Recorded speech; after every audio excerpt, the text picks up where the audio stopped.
تمام خبر دیں گے۔ عوامی ایکشن کمیٹی کا بیانیہ مسترد اور احتجاج کی ناکامی۔ آزاد کشمیر اسمبلی کے اپوزیشن لیڈر نے عوامی ایکشن کمیٹی کی حقیقت سامنے رکھ دی۔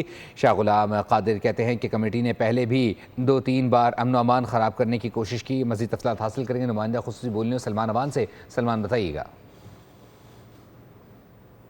اور آج آپ نے دیکھا کہ ان کے تمام جو معاملات تھے آزاد کشمیر کے تمام شہروں کے اندر وہ ناکام ہی ہوئے ہیں اور ان کو اپنے مقاصد کے اندر کامیابی نہیں ہو سکی، کیونکہ ان کی طرف سے جو دی جانے والی کال تھی وہ طور پر ایک بدامنی پر مبنی کال تھی، ایک ایسی کال تھی جس کے پیچھے عوام کی کہہ لیں کہ فلاح و بہبود نہیں بلکہ ان کے اپنے مضمون سیاسی ایجنڈے تھے، جس کی وجہ سے آج ان کی کال جو ہے راولہ کوٹ سمیت دیگر آزاد کشمیر کے جو شہر ہیں وہاں پر آپ کہہ سکتے ہیں کہ ناکام ہوئی ہے۔ اور جو عوام ایکشن کمیٹی کا بیانیہ ہے وہ مسترد کر دیا گیا ہے۔ جو جموں کشمیر اسمبلی میں قاعدے کے خلاف ہوں، شاہ غلام قادر اور چاہے اپوزیشن کے بینچ ہوں چاہے ٹریجری بینچ ہوں، دونوں جانب سے کے مطالبات جو ہے وہ مسترد کر دیے گئے ہیں۔ اور آزاد کشمیر میں آج آپ نے دیکھا کہ اخبار کی کال کے باوجود جو ہے کاروبار زندگی معمولات زندگی معمول کے مطابق چلتے رہے اور شرط پسند عناصر جو ہیں ان سے بعض مقامات پر آپ نے دیکھا ہے کہ دیگر سامان جو ہے اسلحے سمیت پکڑا گیا ہے۔ کریک ڈاؤن کے دوران 72 افراد گرفتار کیے گئے، جس سے ثابت ہوتا ہے